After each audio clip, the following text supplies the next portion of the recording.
Hi, welcome back on Do It Yourself channel. Today I'm going to show you how to make a factory reset of your Motorola Edge 30 Neo. So first of all, slide up, scroll down and search for the settings application. Now scroll down and search for a system. There is a reset option here.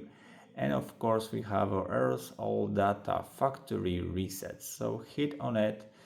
Be sure before you do that, because you lost all of your data on the phone, including that option on the screen. So if you want to do this, just erase all the data, write your patent.